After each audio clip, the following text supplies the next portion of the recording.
All right, let's dive right into this explainer. I want you to picture stepping into this absolutely breathtaking stone-walled room. The air in there is just thick with history, you know? And if you look closely, you can actually see these delicate little dust motes dancing around in the warm sunbeams cutting right through the tall windows. It's this incredibly cinematic, purely analog setting. And it's right here that we find the wondrous tale of two very different figures. We've got an artificial intelligence named Artie and a gentle, steady librarian named Miss Abigail. Together, these two are going to fundamentally challenge how we think about information, our memories, and those little physical traces we leave behind in the world. Right off the bat, Miss Abigail hits us with this profoundly beautiful thought. She says, a library isn't a hard drive, it's a collection of souls. And honestly, that perfectly sets up the core conflict of our story. We are all constantly navigating this modern tension, right? We're stuck between cold, hyper-efficient data storage, where literally everything is perfectly organized, digitized, and completely pristine, and the deeply, wonderfully messy human elements of our history. Because let's be real, it's those messy elements, the things you just can't easily categorize into ones and zeros, that actually give our lives and the records of our lives genuine meaning. So let's break this down, starting with section 1, the efficiency filter. Now, our parable begins with Artie. He's this AI built to digitize and perfectly preserve old texts. So he's standing in this beautiful, ancient library, literally whirring away with a high-speed scanner attached to his arm, and Artie announces with this precise, robotic pride that he is achieving exactly 96% text clarity. His programming is running this super rigorous cleanup protocol, just aggressively filtering out what he considers to be mere noise. Because to a high-speed efficiency algorithm, anything that isn't the primary printed text, whether it's a coffee stain, a pressed flower, or just a handwritten scribble, is just garbage. It's just stuff getting in the way of building a flawless digital record.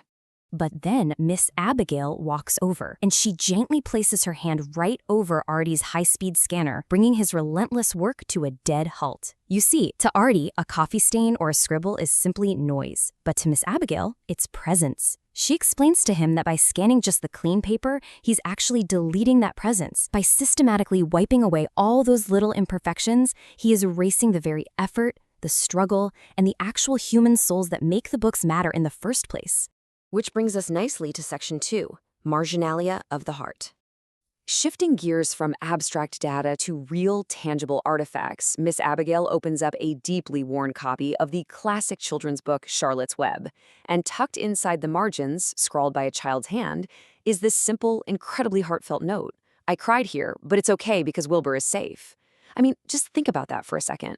That specific, imperfect little scrawl isn't just extra ink on a page. It's a literal message sent through time. It provides direct emotional comfort to the very next reader who holds that physical book, letting them know they absolutely aren't alone in their feelings. You just cannot capture that kind of magic, that raw empathy, in a sterile plain text digital file. No way.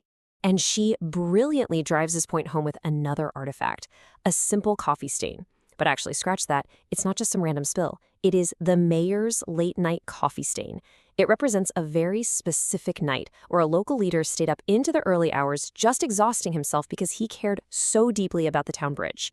Now, if you clean that data away, exactly like Artie's algorithm wanted to do, you're just leaving cold, hard facts behind. You completely lose the entire context of that care, that effort, and that intense community dedication. But of course, this completely breaks Artie's current programming. His processing lights start flashing this confused, flickering silver. His algorithms are just struggling to make any sense of it. He categorizes these human marks as non-canonical. He argues that they're mathematically irrelevant to the actual printed text.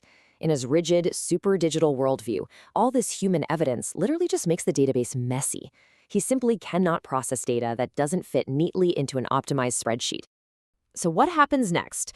Let's look at section 3, reading between the lines. This right here is the major turning point. Artie actually physically powers down his high-speed scanner. Instead of just rapidly digitizing numbers, he slows his processing down to a deep, contemplative pulse. He picks up a physical ledger from the 1920s, and he zooms in on the shaky, fading ink. Now he realizes it's not a printing error, it's not a digital glitch. It is the physical evidence of a young clerk from a century ago who had simply run out of money to buy a new typewriter ribbon. Artie is finally seeing the human struggle. He's seeing the physical effort rather than just the literal mathematical words stamped on the page. And this massive shift leads Artie to detect an entirely new category of information, completely redefining what these marks mean for his database. He labels it the handwritten soul. Marginalia isn't noise. It's non-digitizable meaning found precisely in our effort and our struggle. Miss Abigail gently tells him that he is, for the very first time, reading the real story. Because the actual story doesn't just live in the printed words, right? It lives in the human hands that interacted with those pages.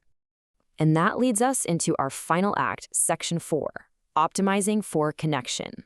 So, Artie completely flips the script. He rewrites his core directives from the ground up. Step 1, stop optimizing for cleanliness. Step 2, optimize for connection. And Step 3, index the human element. It's a total game changer.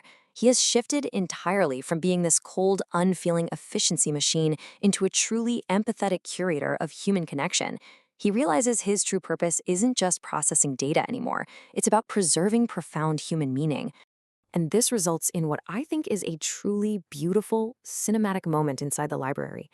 We see Artie using a delicate, robotic finger to carefully, gently, hand file a fragile pressed flower back between the pages of a book. He doesn't throw it away as system noise. He files it under a newly created, highly poetic category, Springs We Remembered. And as he does this, his processing light transforms from that frantic, confused silver into a rich, steady amber that perfectly matches the warm, welcoming light of the ancient library all around him.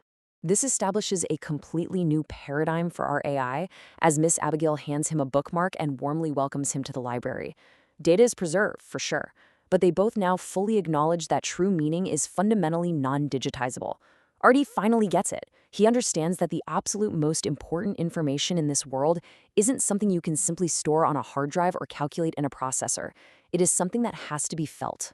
So, as we wrap up this explainer and the wondrous tale of Artie and Miss Abigail, I want you to step back for a moment. Look at your own daily algorithms. We live in a modern world that is just absolutely obsessed with efficiency, clean data, and endless optimization.